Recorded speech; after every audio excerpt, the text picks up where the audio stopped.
Hello everyone, this is तनु चंदेल और इस video में आज हम लोग पढ़ेंगे intensive subsistence agriculture and extensive commercial grain farming के बारे में, जो कि आप लोगों का चैप्टर नंबर 5 है, प्राइमरी एक्टिविटीज़, उसका ही एक सब टॉपिक है। तो इस वीडियो में इन दो टॉपिक्स को पढ़ाने की मेरी अप्रोच ये रहेगी कि मैं पहले आप लोगों को इन दो टॉपिक्स का एक बैकग्राउंड दूंगी ताकि आप चीज़ों को अच्छे से कनेक्ट कर पाओ। एंड देन फिर उसके बाद में जो है मैं आप लोगों को एक एक लाइन एंड एक एक वर्ड का मतलब समझाऊंगी। एंड फिर लास्ट में जो है हम लोग इस टॉपिक से रिलेटेड जो इंपॉर्टेंट क्वेश्चंस एंड आंसर्स हैं वो देखेंगे, जिसमें आप लोगों के कुछ प्रीवियस ईयर क्वेश्चंस इन्वॉल्व होंगे एंड कुछ ऐसे क्वेश्चंस जो मैंने खुद फॉर्म किए हैं एंड जो इम्पॉर्टेंट है एग्जामिनेशन पॉइंट ऑफ व्यू से। So let's start. तो इस टॉपिक को समझने से पहले तो देखो, आप लोगों ने पहले मैं जो इससे पहली जो वीडियो थी मैं आप लोगों को उसमें एक दो वर्ड का मतलब तो बता ही दिया था मैंने। पहला है सब्सिस्टेंस एंड दूसरा है कमर्शियल। तो सब्सिस्टेंस का मतलब आप लोगों को पता है, यानी कि जब कोई भी फार्मर जो है वो फार्मिंग करे सिर्फ खुद के गुजारे के लिए, यानी कि वो खेत में जो भी कुछ उगाएगा वो सिर्फ इतना ही उगाएगा जिससे उसका और उसकी फैमिली का पेट भर जाए।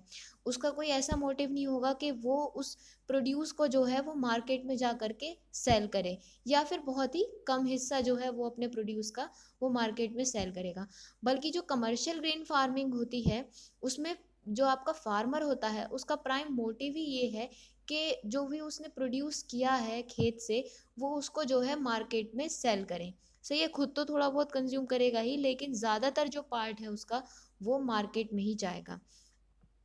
तो इन दो टॉपिक्स का बैकग्राउंड तैयार करने के लिए मैं आप लोगों को दो कंट्रीज़ का एग्जांपल दे करके जो है वो समझाऊंगी।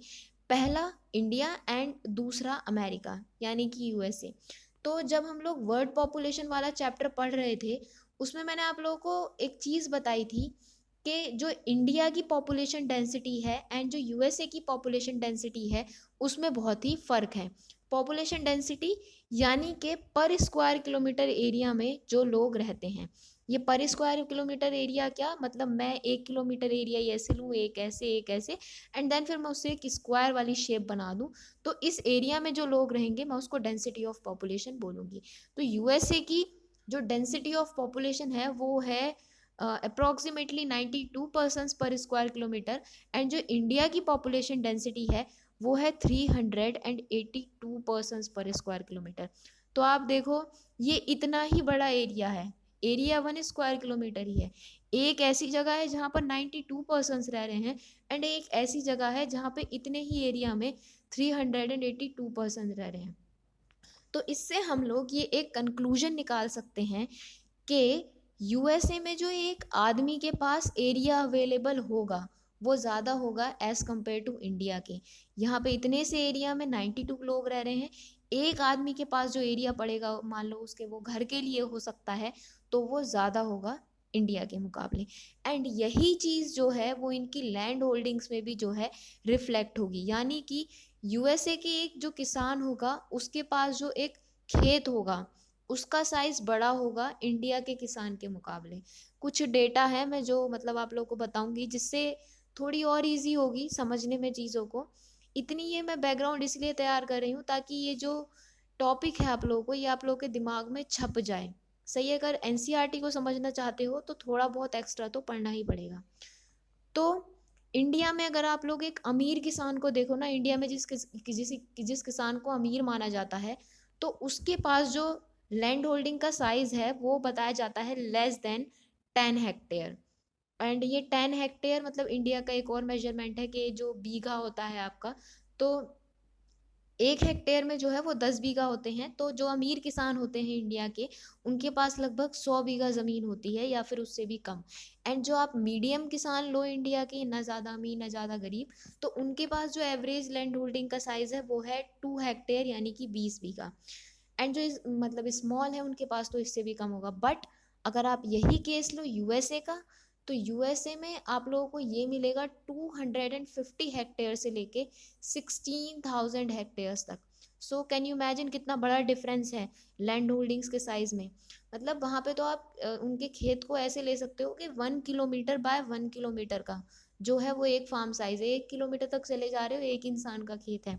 तो ये कुछ जो है ऐसा कुछ सीन है वहाँ पे यूएसए में। तो अब हम लोग फार्मिंग को समझना स्टार्ट करते हैं। अगर किसी इंसान का जो फार्म का साइज है वो इतना बड़ा है, देखो आप लोग इस पिक्चर में भी देख सकते हो, जहां तक नजर घुमाओ वो ये एक खेत ही खेत नजर आ रहा है।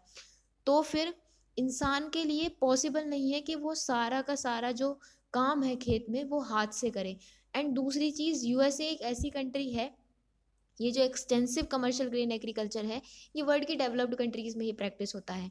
तो वहाँ पे क्या है कि जो लोग हैं वो बहुत ही कम एग्रीकल्चर में इन्वॉल्व है, लेस देन 5% पॉपुलेशन यूएसए की आई थिंक वो एग्रीकल्चर में इन्वॉल्व है। बल्कि अगर आप इंडिया में इसको देखो तो ये आपको लगभग आई थिंक 50% या उससे भी ज़्यादा मिलेगी। तो कितना बड़ा डिफरेंस है। इस कंट्री में कोई एग्रीकल्चर करना भी नहीं चाहता है, तो इसीलिए लोगों की मजबूरी है कि वो मशीन्स का यूज़ करें ज़्यादा से ज़्यादा एग्रीकल्चर को करने के लिए, या एग्रीकल्चर के जितने भी काम होते हैं उनको करने के लिए। तो क्या क्या काम होता है, देखो शुरू शुरू में अगर आपको कोई भी एक फसल बोनी है, लेट से आप लोग को वीट बोना है, तो आपको पहले जो है वो ज़मीन को जोतना पड़ेगा, है ना। तो उसके लिए आप लोग देख सकते हो कि डेवलप्ड कंट्रीज़ में लोग इस तरीके के कुछ जो बहुत बड़े बड़े ऐसे ट्रैक्टर्स होते हैं उनको यूज़ करते हैं। देखो ये कितनी बड़ी सी मशीन है यहाँ पे। फिर उसके बाद में आप लोगों को क्या करना होता है, प्लोइंग हो गई, देखो ये पूरा का पूरा खेत यहाँ पे जुता हुआ है।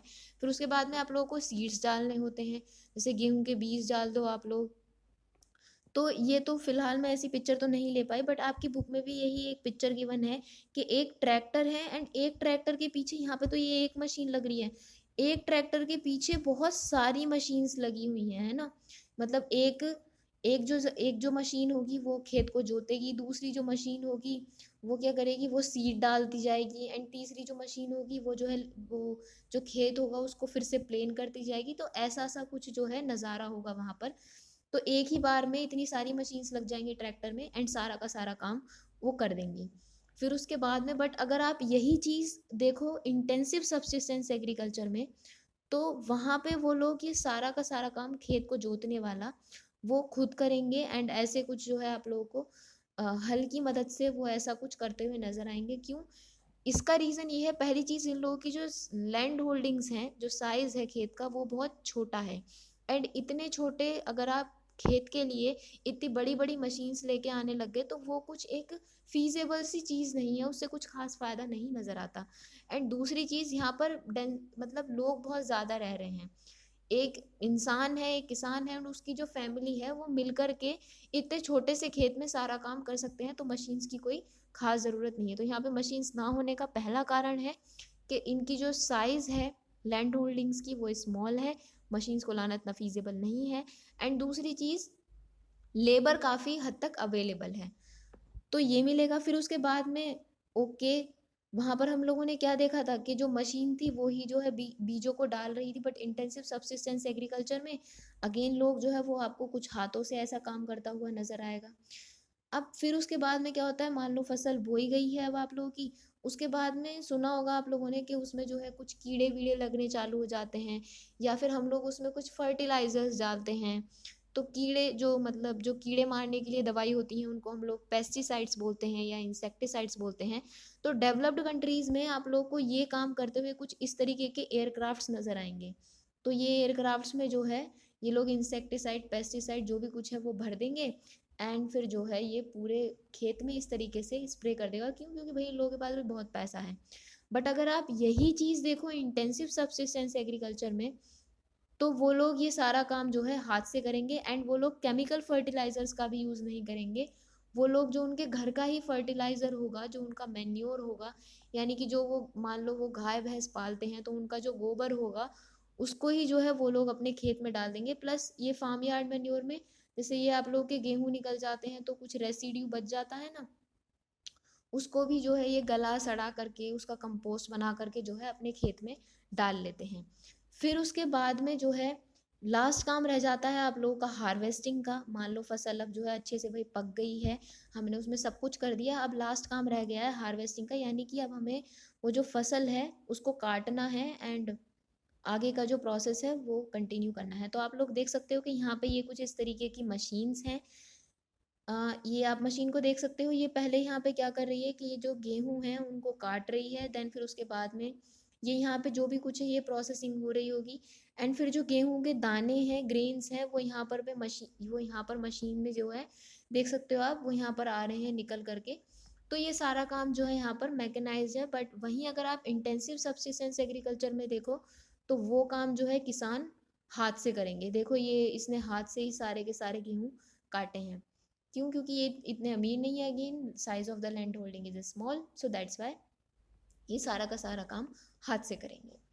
तो ये चीज़ अब पूरी हो चुकी है हम लोगों की। हाँ, अब इसके बाद में आप लोगों का जो है इस टॉपिक का एक अच्छा बैकग्राउंड जो है वो तैयार हो चुका है। बस अब एक लास्ट चीज़ रह रही है, इसका जो नाम है, यानी intensive subsistence agriculture and extensive commercial grain farming.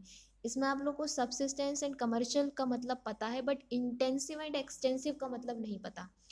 तो इंटेंसिव का मतलब ये है, क्योंकि इंटेंसिव सब्सिस्टेंस एग्रीकल्चर में जो लोगों के पास खेत है वो छोटा है, तो फिर वो क्या ट्राई करेंगे कि वो जो ज़मीन है उसका एक एक जो टुकड़ा है, एक एक इंच है, उसको यूटिलाइज करें। मतलब इतना सा भी एरिया खाली ना रह जाए, उसमें भी वो कुछ ना कुछ बो देंगे।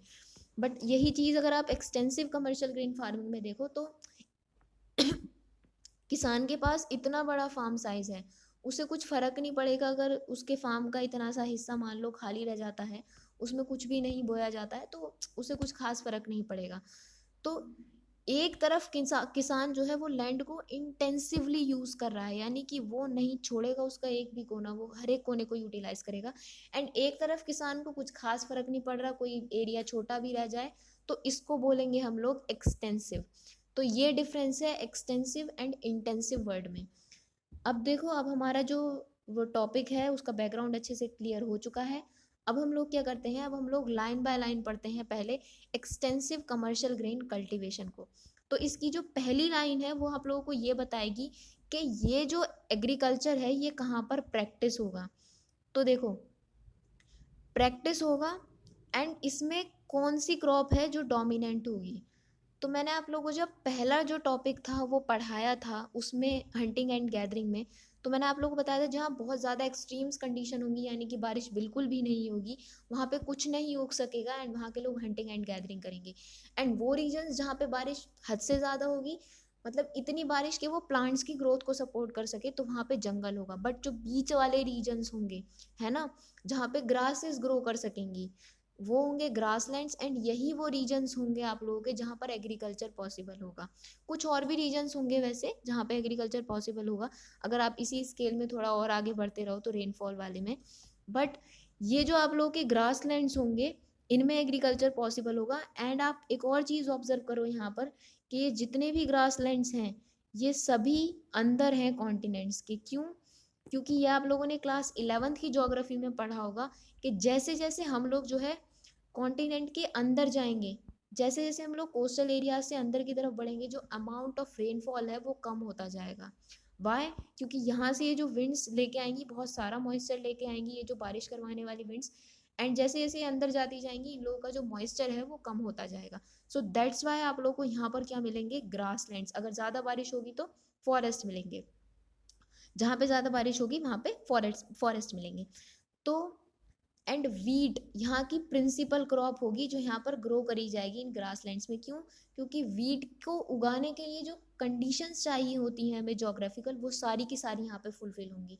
पहली चीज़, वीट को ज़्यादा पानी नहीं चाहिए, वो कम पानी में भी ग्रो कर सकता है। एंड दूसरी चीज़ कि वीट एक ऐसी क्रॉप है जो ठंडों में ग्रो की जाती है, जिसको कोल्ड क्लाइमेट चाहिए। तो ये कंडीशंस यहाँ पे जो है वो फुलफिल होंगी। एंड इन ग्रासलैंड्स का नाम क्या है, ये जो आप लोगों को ऊपर वाला दिख रहा है ना, ये जो नॉर्थ अमेरिका वाला रीजन है, तो यहाँ पे जो ग्रासलैंड्स होते हैं हम लोग उनको बोलते हैं प्रेरीज। ठीक है। एंड वन मोर थिंग, आप मैंने आपको पहले ही लेक्चर में बताया था कि एग्रीकल्चर करना है तो प्लेन एरिया चाहिए, एकदम प्लेन, पूरा का पूरा इलाका प्लेन होना चाहिए। तो ये ग्रासलैंड प्लेन तो होते ही है, दूर दूर तक जो है इलाका वो प्लेन ही है।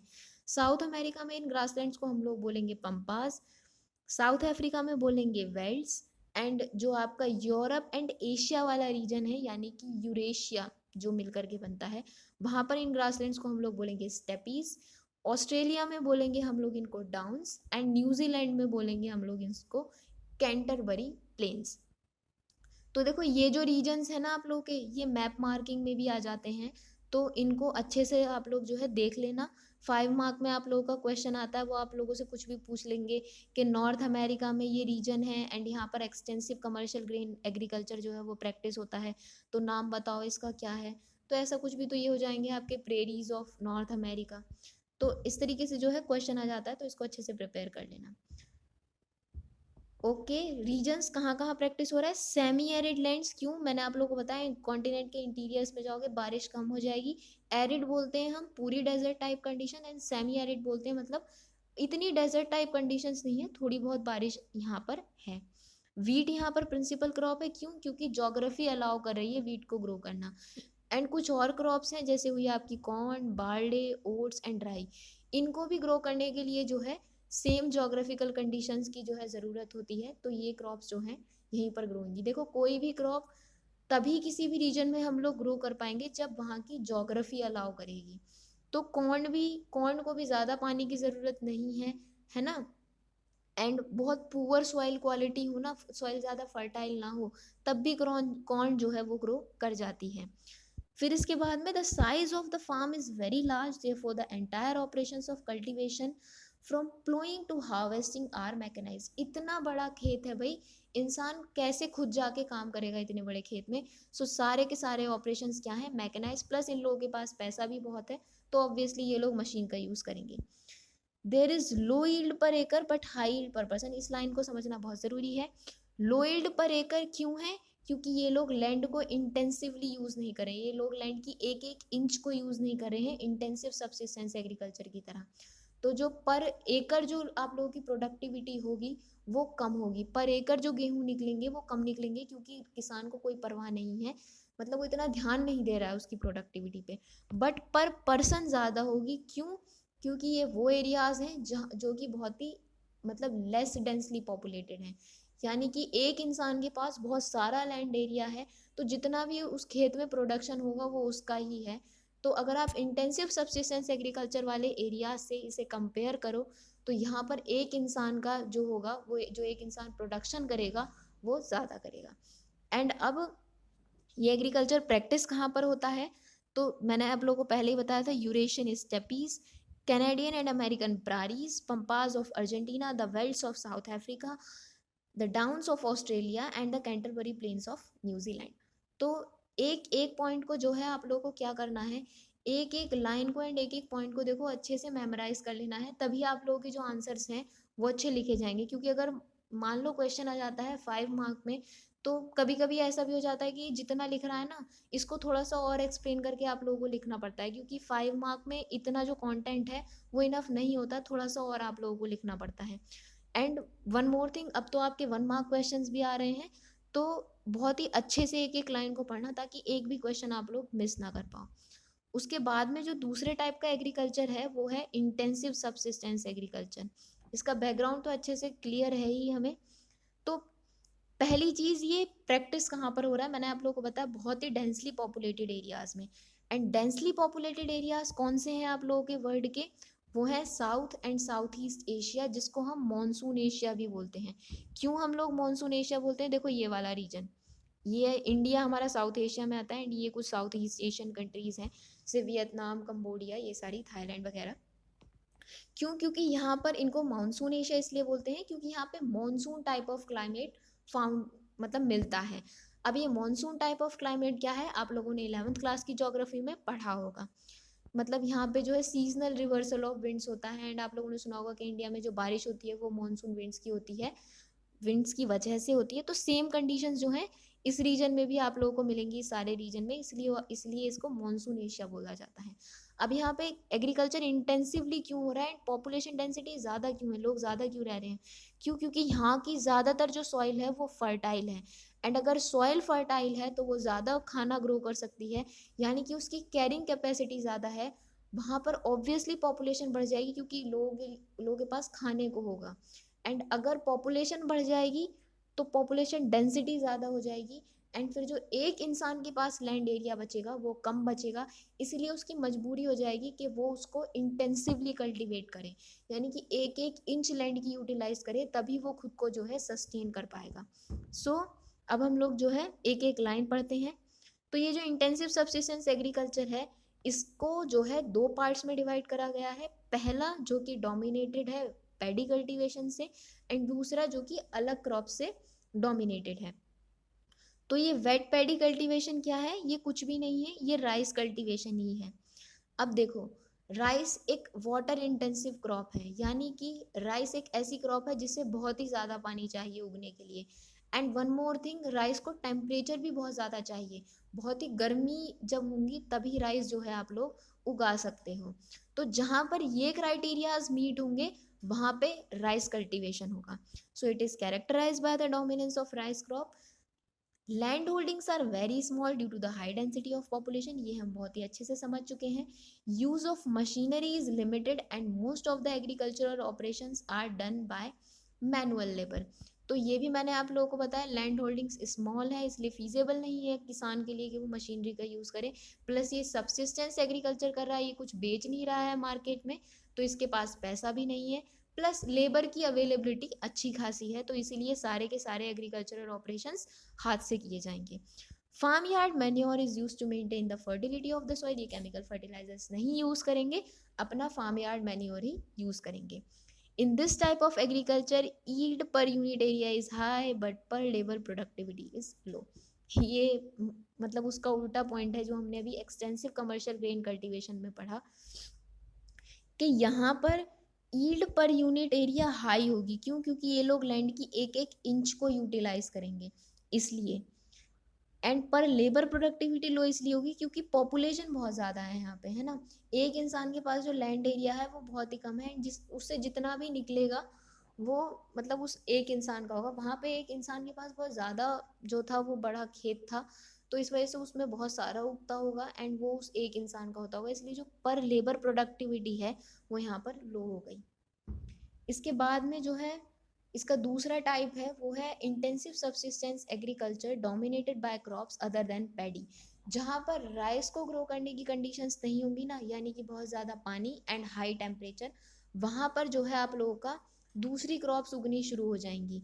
अब एक बात ध्यान रखने की है कि यहाँ पे ये जो क्रॉप्स ग्रो होंगी ये इंटेंसिवली ही होंगी, यानी कि फार्मर जो लैंड है उसका जो फार्म है उसकी एक एक इंच को यूटिलाइज करेगा।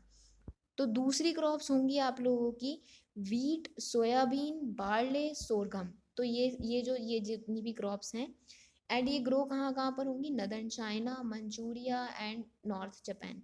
तो ये वही है। क्यों नहीं हो रहा? Due to the difference in relief, climate, soil and other geographical factor, it's not practical to grow paddy in many parts of monsoon Asia. वही चीज़ है जो मैंने आप लोगों को भी बताई। अब इसमें आप लोगों का एक सिनेरियो जो है वो इंडिया का भी दिया गया है कि इंडिया में जो वीट है वो ग्रो किया जाता है western parts of the Indo Gangetic plain, ये वही आप लोगों का नॉर्थ इंडिया है। एंड वीट को जो कंडीशन चाहिए क्या, कि वीट एक ठंडे मौसम की क्रॉप है, तो इंडिया में जो है नॉर्थ इंडिया जो है वहाँ पर आप लोग जानते हो कि विंटर्स जो हैं वो होते हैं, समर्स भी होते हैं एंड विंटर्स भी होते हैं, तो इसीलिए यहाँ पर वीट को ईजिली ग्रो कर सकते हो। और जो माइलेट्स हैं, माइलेट्स हम लोग बोलते हैं जैसे हुआ आपका ज्वार, रागी, बाजरा, तो इन चीज़ों को हम लोग माइलेट्स बोलते हैं। ये ग्रो किए जाते हैं dry parts of western and southern India. तो देखो ये जो माइलेट्स हैं जैसे ज्वार, बाजरा एंड रागी, तो बाजरा वगैरह जो है ये एक ऐसी क्रॉप है जिसमें आप लोगों को पहली चीज़ कम पानी चाहिए। बाजरा बहुत कम जो पानी है उसमें भी सरवाइव कर जाता है। एंड दूसरी चीज़, ये लोग जो है बहुत ही पुअर क्वालिटी की सॉइल भी होगी ना, सॉइल ज़्यादा फर्टाइल भी नहीं होगी तब भी उग जाएंगे। तो जिन रीजन्स में सॉइल की क्वालिटी पुअर होगी एंड पानी की भी कमी होगी वहाँ पे माइलेट्स ग्रो किए जाएंगे। तो ये रीजन्स हैं आप लोगों के वेस्टर्न इंडिया, जिसमें आप लोगों का राजस्थान वगैरह भी आता है। राजस्थान, गुजरात, तो आप लोग जानते हो कि यहाँ पे जो सॉइल की क्वालिटी है वो भी अच्छी नहीं है एंड पानी की भी कमी है। एंड कुछ सदर्न इंडिया के भी पार्ट्स हैं, साउथ इंडिया में भी ऐसे बहुत सारे पार्ट्स हैं जहाँ ये दोनों कंडीशंस मीट होती हैं। सो अब हम लोग आते हैं, ये हम लोग के टॉपिक्स खत्म हो चुके हैं, अब हम लोग इंपॉर्टेंट क्वेश्चंस एंड आंसर्स पर आते हैं। तो पहला है, where is intensive subsistence agriculture practice in the world? You know, monsoon Asia.